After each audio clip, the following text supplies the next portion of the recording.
Hi students, आज की इस वीडियो के अंदर मैं आपको बताऊंगा क्लास 6 भूगोल पाठ नंबर 3 पृथ्वी की गतियां। तो बहुत ही आसान सा छोटा सा चैप्टर है।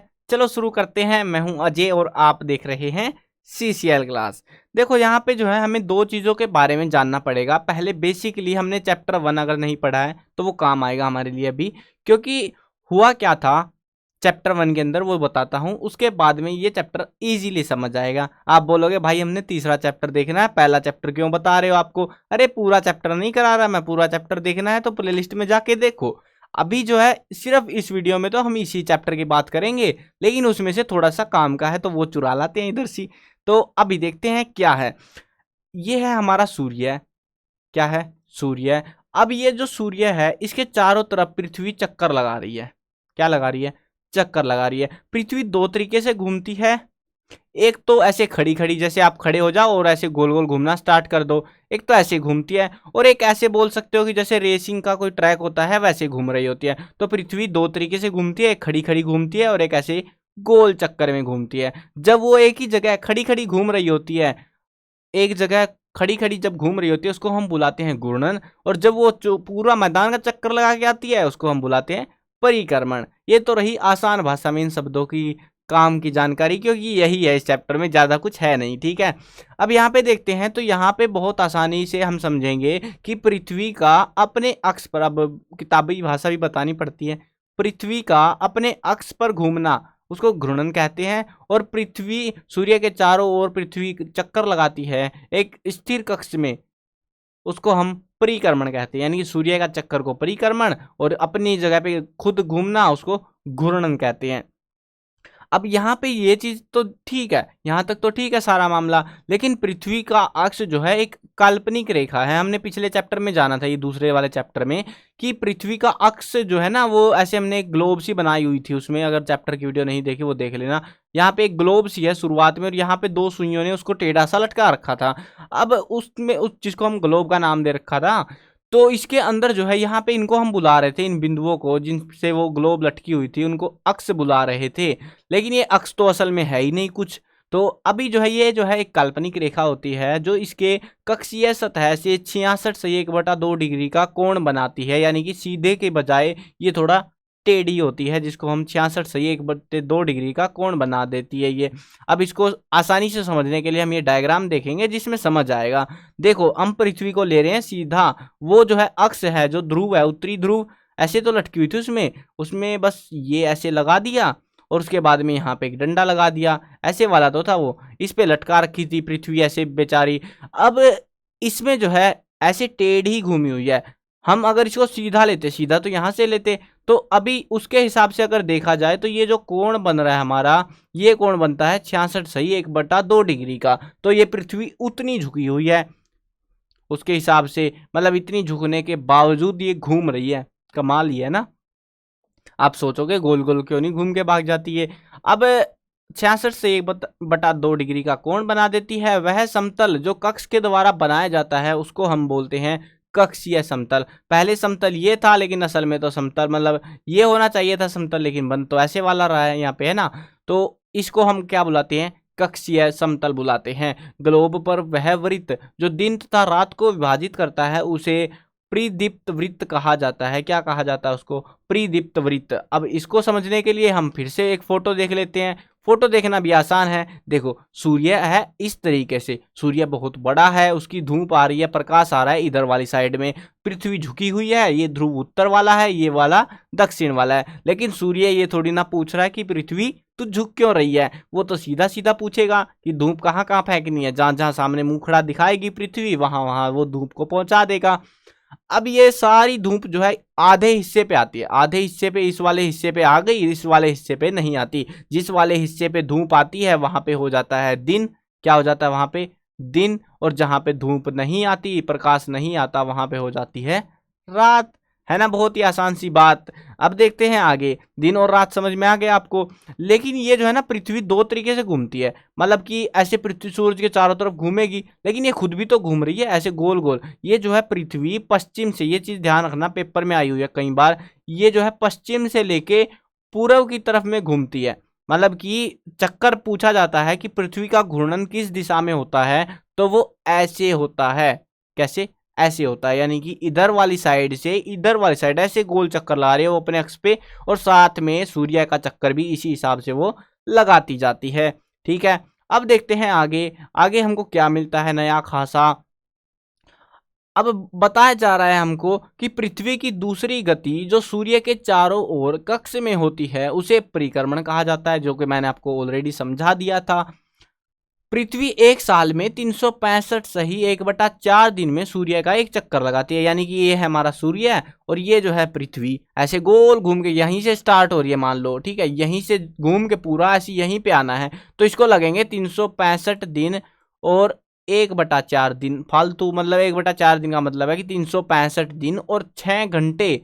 लेकिन यार 6 घंटे हर साल ऐसे बचते रहे तो ऐसे तो काम खराब हो जाएगा हमारा। तो क्या किया, दिमाग लगाया गया कि 365 दिन, अब आप लोग बार बार 365 से 1/4 याद करोगे तो दिक्कत होगी, तो जनरली कर दिया 365 दिन।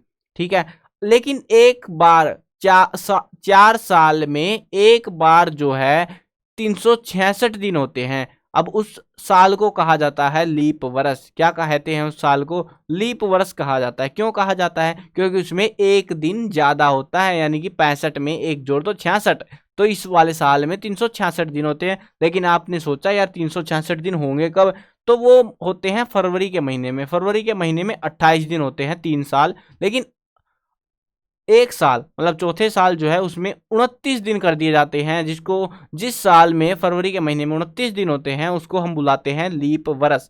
ठीक है, याद रहेगा ना, लीप वर्ष किसको कहते हैं? जिस साल में 366 दिन होते हैं उसको हम कहते हैं लीप वर्ष। और अभी आपसे पूछे कि अगला लीप वर्ष कब आने वाला है, तो सिंपल सी बात है, उस जो भी वैल्यू है उसको 4 से भाग कर दो। देखो 2000 अभी चल रहा है, 2022 जब मैं ये वीडियो बना रहा हूँ, 4 से भाग करते हैं। ठीक है, 4×5 = 20 और 4×5 बच गए 2। ठीक है, मतलब 2 ही साल बीते हैं, अभी 2 साल और चाहिए, उसके बाद ही तो जाएगा आगे, है ना। मतलब ये पूरा पूरा जब डिवाइड हो जाएगा, मान लो 24 है, ठीक है, 20 और 24, तो 4 से भाग करो, 4×5 = 20, 4×6 = 24। अब ये पूरा पूरा जब डिवाइड हो गया, मतलब कि अगला जो लीप वर्ष है वो 2024 में आएगा, है ना। बहुत ही आसान सी बात, बहुत आसान सा सवाल है। अब क्या होता है, हमने एक चीज और देखी है यहाँ पे, वो क्या है कि पृथ्वी जो है एक टेढ़ी सी हो रखी है। अब बार बार ऐसे टेढ़ी मेढ़ी तो चलेगी नहीं वो, अब वो अपने अक्ष पे ऐसे झुकी हुई है और ऐसे झुकी झुकी वो चक्कर लगा रही होती है। ये डायग्राम बहुत काम आएगा आपको, बहुत आसानी से आप पहचान लोगे, इसमें से बहुत सारी चीजें आएंगी। देखो क्या होता है, सूर्य की किरणें इधर वाली साइड आती है, तो इधर वाले हिस्से पे यानी कि एक ध्रुव पे धूप आ जाती है और दूसरे वाले पे तो छाया ही छाया, मतलब ठंडक ही ठंडक रहती है। भले ही पृथ्वी गोल गोल घूमती रहे, लेकिन क्या होगा, गोल घूमने की वजह से ये ऊपर वाला हिस्सा तो ऊपर ही रहेगा, इस पे हमेशा धूप रहती है। तो इस वजह से क्या होता है, ध्रुवों पे मतलब महीनों तक जो है कुछ छोटे से हिस्से पे महीनों तक धूप आती रहती है, रात होती नहीं वहां पे कभी, कुछ छोटे मोटे हिस्सों पे। और वैसे ही इधर वाले ध्रुव पे भी हो जाता है, कब? जब इधर आ जाता है ये, है ना। तो वही सेम स्कैम इसके साथ हो जाता है। यहाँ पे क्या होता है, यहाँ पे जो है दूर होने की वजह से गर्मियाँ मतलब सर्दियाँ या गर्मियाँ बन जाती है, सर्दियाँ गर्मियाँ इधर। लेकिन ये तो बीचों बीच आ जाता है, ये यहाँ पे जो है दिन और रात इस समय, क्योंकि पास पास है दोनों, सीधी हो जाती है पृथ्वी उसके लिए, तो क्योंकि सभी जो है इधर वाले पे भी इधर वाले पे भी बराबर धूप पड़ रही होती है। तो इन दो केसों में तो क्या होगा, पृथ्वी पर दिन और रात बराबर हो जाते हैं, क्योंकि ये अब यहाँ पे टेढ़ी है तो टेढ़ा हो जाता है, दिन बड़े रात छोटी ऐसे दिखने लगता है। यहाँ पे इधर वाले इलाके में अलग सीन हो जाता है। तो यही चीजें हैं, इसमें ज्यादा कुछ खास है नहीं चैप्टर में, आसान सा चैप्टर है, ज्यादा बोरियत भरा भी नहीं है।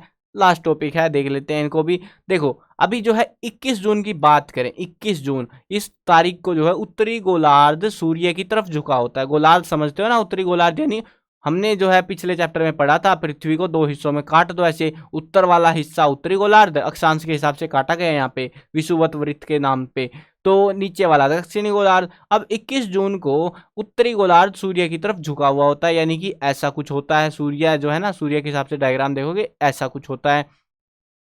इसके परिणाम स्वरूप इन क्षेत्रों में उष्मा अधिक प्राप्त होती है, ज्यादा गर्मी हो जाती है। और यहाँ पे बता रहे हैं कि उत्तरी ध्रुव रेखा के बाद वाले भागों पर लगभग 6 महीने तक लगातार दिन रहता है। क्यों रहता है? क्योंकि धूप ये गोल गोल घूम घूम के पागल हो रही है पृथ्वी, लेकिन यहाँ पे तो छांव आती ही नहीं है कभी भी, पृथ्वी की या किसी भी चीज की छांव नहीं आती, तो दिन निकला ही रहता है हर समय। कमाल है ना। आपको नहीं पता था ना ये चीज आज तक। देखो आगे देखते हैं। इसीलिए विषुवत वृत्त के उत्तरी भाग में गर्मी का मौसम होता है। विषुवत वृत्त होता है बीच में, और बीच के ऊपर वाले हिस्से में गर्मी होती है। क्यों होती है ऊपर वाले हिस्से में? क्योंकि ऊपर वाला हिस्सा सूर्य की तरफ ज्यादा झुका हुआ है, वो पास पड़ रहा है थोड़ा सा, और वो उस पे सीधा प्रकाश आ रहा है, तो उस वजह से यहाँ पे ज्यादा गर्मी होती है। 21 जून को इन क्षेत्रों में सबसे लंबा दिन और सबसे छोटी रात होती है। ये वो दिन है 21 जून का जब यहाँ पे इस वाले हिस्से में सबसे बड़ा दिन होगा और सबसे छोटी रात होगी। पृथ्वी की इस अवस्था को उत्तर अयनांत कहते हैं। क्या कहते हैं इसको? उत्तर अयनांत, क्योंकि उत्तर वाली साइड में ना, तो उत्तर अयनांत कहते हैं। वैसे ही जो है दूसरे इलाके की बात करें तो वो है, देखो यहाँ पे जून है, यहाँ पे आ गया दिसंबर, आखिरी महीना है ना, यहाँ पे आधे में है, यहाँ पे आधा महीना, मतलब 6 महीने के लगभग का टाइम निकल गया है बीच में इनके। तो अब 6 महीने बाद क्या होगा? पृथ्वी यहाँ पे ऐसे थी, तो अब क्या होगा? अब वो पृथ्वी ऐसे आ जाएगी। सिर्फ जो ऊपर हो रहा था वो इसका उल्टा हो जाएगा, है ना। देखते हैं क्या होगा। दक्षिणी ध्रुव के सूर्य की ओर झुके होने के कारण मकर रेखा पर सूर्य की किरणें सीधी पड़ती है। अब यहाँ पे पड़ रही थी कर्क रेखा पर, इस वाले में कर्क रेखा पे पड़ रही थी, क्योंकि ऊपर जो है एक कर्क रेखा है, पिछले चैप्टर में पढ़ के आए थे हम वो चीज। तो ये कर्क रेखा पे है, लेकिन यहाँ पे क्या हो रहा है? यहाँ पे केस उल्टा हो गया जस्ट। यहाँ पे मकर रेखा, तो मकर रेखा पर सीधी पड़ती है, इधर वाले हिस्से में गर्मी हो जाती है, और यहीं पे जो है अब लंबे दिन होने शुरू हो जाते हैं और छोटी रातें होती है। लेकिन असल में यहाँ पे वाली रातें जो है ग्रीष्म ऋतु होती है। और ये जो है ना, आपको अगर कमाल का फैक्ट है, ये मजेदार फैक्ट है, सभी देशों में जो है ऊपर, क्योंकि सारे देश है ना जो मेन बड़े बड़े देश है जहाँ पे क्रिसमस का त्योहार मनाया जाता है, वहां पे वो जो देश है वो उत्तरी गोलार्ध में है। अब ऑस्ट्रेलिया एक ऐसा देश है जो कि दक्षिणी गोलार्ध में है। बाकी सभी देशों में जब सर्दियां आ जाती हैं, बर्फबारी हो रही होती है, उस समय क्रिसमस मनाते हैं। लेकिन ये लोग, इनके साथ तो स्कैम कर दिया, क्योंकि इनके पास तो गर्मियां 21 जून को होंगी, इनके पास जो गर्मियां हैं अब ऑस्ट्रेलिया वालों के पास 22 दिसंबर को होती है, यानी कि साल के आखिरी महीने में वहां पर गर्मियां चल रही होती है। तो ग्रीष्म ऋतु में वो लोग क्रिसमस का त्योहार मनाते हैं। है ना कमाल की बात, एग्जाम में पूछ सकते हैं आपसे ये। तो अब ये तो रही जून और दिसंबर की बात, लेकिन बीच के महीने आ गए, बीच से में निकल जाओ। 21 मार्च, 23 सितंबर, देखो तारीख में कंफ्यूजन नहीं होना, 21 22, 21 22 23 यही आसपास ही तारीख है, ज्यादा दूर भी नहीं जाना हमको, है ना। बस कितना फर्क है, जून, जून से सितंबर, जून से जुलाई, अगस्त, सितंबर, 3 महीने निकल गए। अब सितंबर से आगे निकलो, सितंबर से अक्टूबर, नवंबर और दिसंबर, फिर से 3 महीने, यानी कि 12 महीने होते हैं ना साल में। तो उसको जो है 4 से भाग कर दो और 3 आ गए। लगभग 3-3 महीनों के गैप के साथ, मतलब 3-3 महीनों का जो है गैप आता रहेगा इनमें, और ये जो है इस तरीके से अपना हिसाब किताब बदलते रहेंगे। अब ये जो है ना 21 मार्च, 23 सितंबर, इस समय में सूर्य की किरणें विषुवत वृत्त पर ही सीधी पड़ जाती हैं, क्योंकि वो किसी तरफ झुका हुआ, उसका कोई फायदा होता ही नहीं है। इसी वजह से पूरी पृथ्वी पर रात और दिन यहाँ पे बराबर हो जाते हैं। इसे कहते हैं विषुव। क्या कहते हैं इसको? विषुव कहा जाता है। ये आसान सा था और चैप्टर में ज्यादा कुछ था नहीं। 23 सितंबर को उत्तरी गोलार्ध में सर्द ऋतु होती है, जबकि दक्षिणी गोलार्ध में वसंत ऋतु होती है। समझ गए ना, सितंबर की बात हो रही है, सितंबर की। अब इसमें क्या होता है, देखो इसमें इस टाइम पे भी कुछ चल रहा होता है, कुछ हिस्से में देखो, अब जिस साइड में धीरे धीरे जा रहा है उस साइड का असर उस चीज पे आना स्टार्ट हो जाता है। ठीक है, तो इसी वजह से यहाँ पे जो है उत्तरी गोलार्ध में सर्दियां आ जाती हैं। क्यों? अब सितंबर के बाद में वो कहाँ जाएगा? सितंबर के बाद में जाएगा वो दिसंबर वाली साइड में। अब दिसंबर वाली साइड में क्या होगा, उस समय ऑस्ट्रेलिया वाली साइड में गर्मी होती है, यानी कि नीचे वाले हिस्से में, यानी दक्षिणी गोलार्ध में गर्मी होती है। और दक्षिणी गोलार्ध में गर्मी होने का सीधा सीधा मतलब है कि पृथ्वी, ऐसे हमने वो चक्कर देखा था ना डायग्राम, तो लगभग पृथ्वी इधर की तरह आने वाली है। तो इसकी वजह से क्या होता है, कुछ हिस्सों में सर्दियां शुरू होनी स्टार्ट हो जाती है, और कुछ हिस्सों में वसंत ऋतु यानी कि गर्मी के मौसम की शुरुआत सी हो जाती है, जिनको हम सर्द ऋतु की शुरुआत और वसंत ऋतु की शुरुआत के नाम से जानते हैं। बस यही था इस चैप्टर में, ज्यादा कुछ था नहीं। इस डायग्राम को समझ लेना, पूरा चैप्टर इसी डायग्राम में है। ठीक है, देखो 21 मार्च, 23 सितंबर, ठीक है, इस टाइम पे यहाँ पे क्या होता है, देखो यहाँ पे बता रखा है, इसको विषुव कहते हैं, और यहाँ पे आती है वसंत ऋतु। इस समय जो है इधर वाले हिस्से में वसंत ऋतु आ जाती है, जबकि उधर जाएगी, मतलब ध्रुवों की बात कर रहे हैं, ध्रुवों की, इस चीज को ध्यान रखो, इधर आ जाती है सर्द ऋतु। क्यों? पृथ्वी झुकी हुई है थोड़ी सी इधर वाली साइड में, तो उसकी वजह से क्या होता है, नीचे वाले हिस्से की जो गर्मी है, अब यहाँ पे किस वाले हिस्से में गर्मी है, इधर इधर की अगर हम बात करते हैं तो ये उत्तरी गोलार्ध में गर्मी और धीरे धीरे वो इसके पास से होकर निकलने लगता है जब, तो यहाँ पे सर्द ऋतु आने लग जाती है और इधर वाले हिस्से घूमने लग जाता है ना इसकी साइड। अब इसके बाद में किसका नंबर आएगा यहाँ पे, देखो अभी तक तो उत्तरी गोलार्ध पिटाई खा रहा था सूर्य की, अब इसके सामने अगर हम देखते हैं तो अब कौन खा रहा है, अब दक्षिण गोलार्ध खा रहा है। तो उत्तर से दक्षिण जब जाएगा तो एक बीच में रुक रहा है अब यहाँ पे हमारे लिए। अब यहाँ से जैसे जैसे वो उस साइड में जाएगा तो दक्षिण वाला जो हिस्सा है वहां पे गर्मी बढ़ेगी, यानी वहां पे वसंत ऋतु आ जाएगी, यानी कि गर्मियों की शुरुआत हो जाएगी। और जबकि इधर वाला हिस्सा, क्योंकि अभी तक तो जल भुन के आ चुका है ये, तो अब इसमें सर्दी आ जाएंगी। अब यहाँ पे आ गया, अब यहाँ पे सिर्फ इसका उल्टा हो जाता है, क्योंकि अब उत्तरी ध्रुव ने बहुत ठंडक ले ली तो अभी जो है वो घूम जाती है इस तरीके से। तो अब यहाँ पे जो है ऊपर वाले हिस्से में क्या आती है, वसंत ऋतु आती है, नीचे वाले हिस्से में सर्द ऋतु आती है। क्यों आती है, क्योंकि ये इससे अब दूर जाने लगा है ना। अब दूर आएगा, यहाँ पे पूरी सर्दी हो जाएगी और यहाँ पे कड़ाके की गर्मी हो जाती है। भारत के अंदर जो है 21 जून यानी कि जून जुलाई इस आसपास आपकी स्कूल की छुट्टियां पड़ती है ना, गर्मियां होती है। तो वो क्यों होती है, क्योंकि हम लोग भी तो उत्तरी गोलार्ध में हैं, ठीक है ना। इसी वजह से ये सारा कंसेप्ट समझ में आ गया होगा आपको, बहुत आसान है। थोड़ा दिमाग लगा के बैठ के सोच के देखना इसको, बहुत आसान है। और इसी के बेसिस पे सर्दियां गर्मियां बनती हैं और दिन आपको आसानी से याद रहेंगे। बहुत काम की चीज़ है, वैसे भी काम आती है जिंदगी में, आम जिंदगी में। तो ये था आज की इस वीडियो में, चैप्टर समझ में आ गया होगा, बहुत ही छोटा सा आसान सा चैप्टर था।